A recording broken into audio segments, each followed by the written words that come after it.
Hey everyone, of course, welcome to the next edition of Forum Bites and episode 4 of the Trifecta Series, where yours truly, Chuck Bender and Todd Palmer, get together and talk about everything Trifecta and Forum Base. Now, of course, today's episode is primarily around the items that each chair of the Forum Trifecta need to know from the other Trifecta members to actually do their job effectively.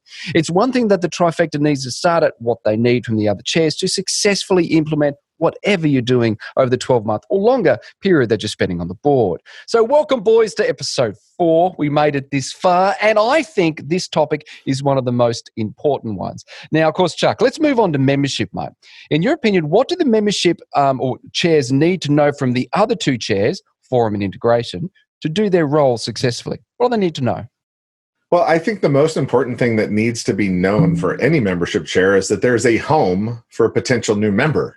Yeah. So one of the challenges that we've seen is, you'll have 10 forums, 10 recruiters in the recruiting industry, one in each forum, and a membership chair just recruiting them, more members. So in Seattle, an example of that is we have a lot of contractors that do staff placement into Microsoft's various versions. Right, various departments, and there are very few forums that can even take somebody who is in that industry.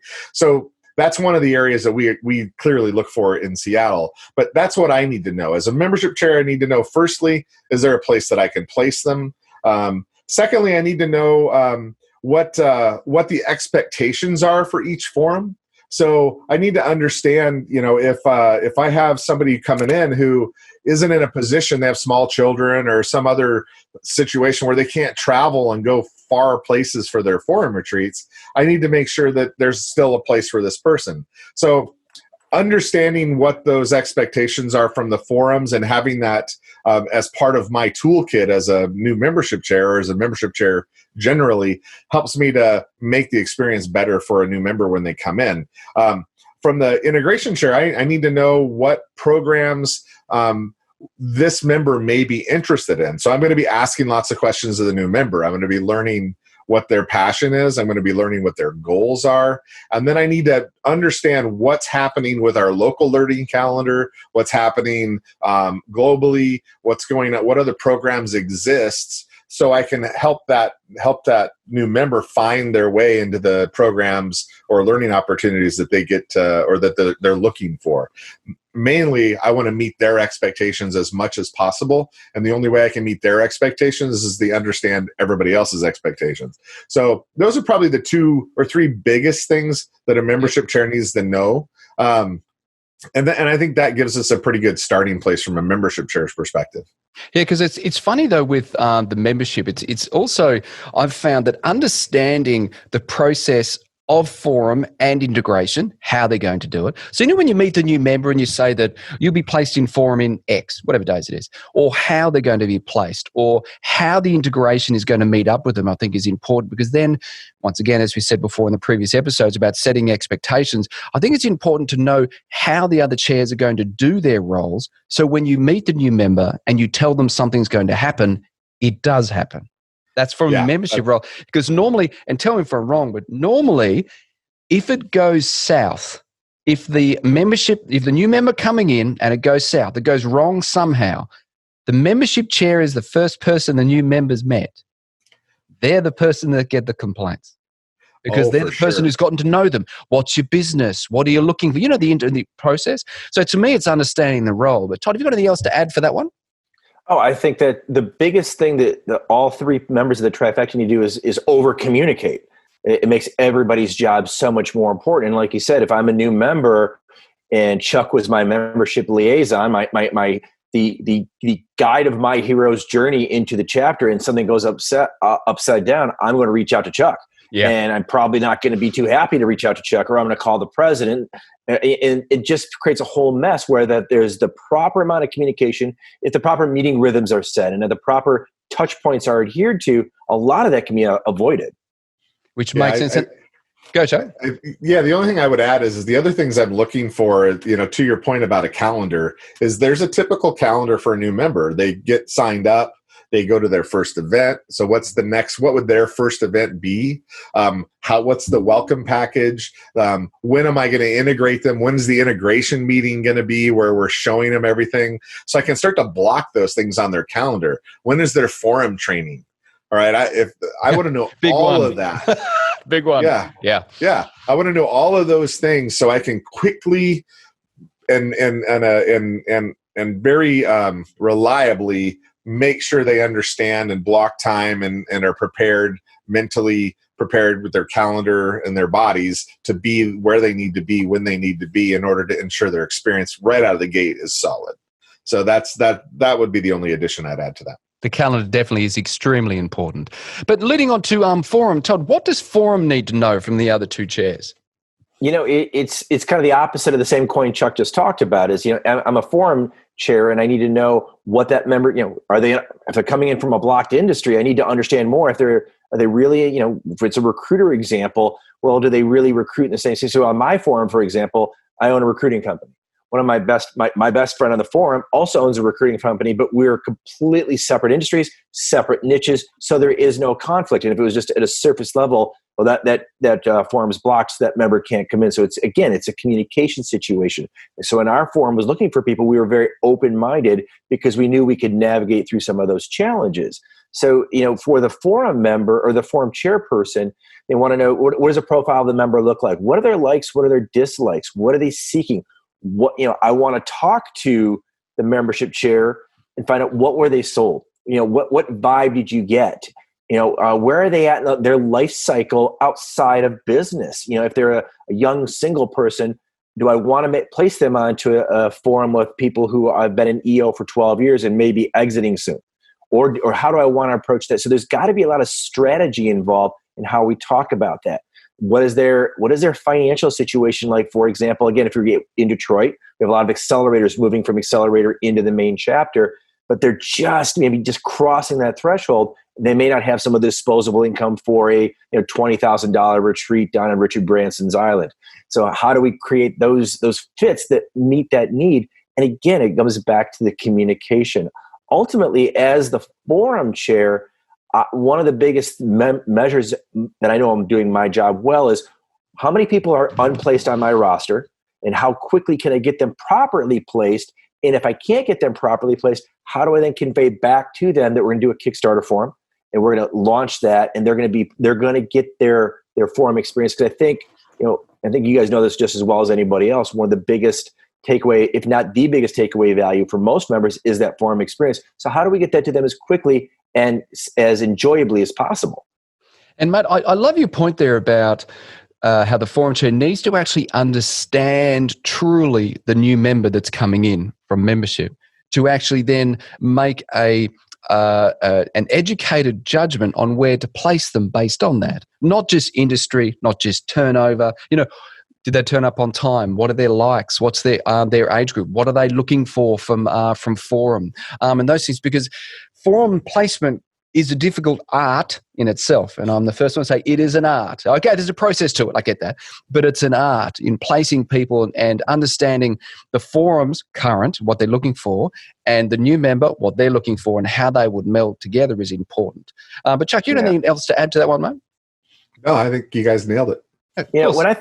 When I think of a forum chair, their job is almost like an HR person in an organization. You've got an opening in a department. You've got a job candidate who's been phenomenal through the process. How do you help make that introduction so that fit is going to be everlasting versus turnover and all the challenges and stresses that go along with that? That can blow back on the forum person if they don't do a quality job in their upfront diagnostics. Totally agree, and that's a perfect segue into. So go, Chuck. You got something? Well, the only thing I was going to suggest is the other part is that a forum chair has to understand that, and sometimes have to remind forums that they at one point never knew each other, right? So every forum thinks that their forum is magical, like it's the unicorn of forums. Ain't that the truth, mate? Ain't that the truth? And the truth of the matter is that all of the forums essentially have the similar dynamic in the sense that they're in a structure that allows for safety and vulnerability and the option and the opportunity to show up in an authentic way.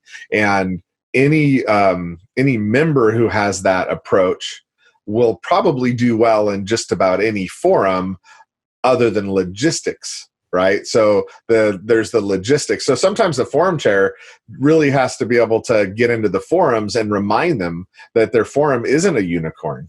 It's based on these critical basic principles to allow that new member to be placed quickly without having to put them through some type of beauty contest, which makes them feel bad. So that's part of it as well. May, when I talk to forums like that, I tell them all that you're all awesome, but you're not unique. That's the one thing they have to remember. I'm not saying you're not awesome, but you're not unique. That's the big point about it. And of course, actually leading on to integration and what they need. Primarily the way that I see the needs of the integration is just really, truly understanding both the memberships and forums' role and what they're thinking and doing behind the scenes so they can help implement that. The one thing that a lot of the integration chairs sometimes get confused about is that they aren't just integrating new members into a chapter, into a forum. They're also making sure the rest of the chapter is integrating together. So they need to understand, as you were saying before, Todd, about the dynamics of the forums that are currently there. Are they working? Who's there? Who's teetering on the edge of maybe leaving the forum? So they can actually help the forum, get together and get the forum experience they need.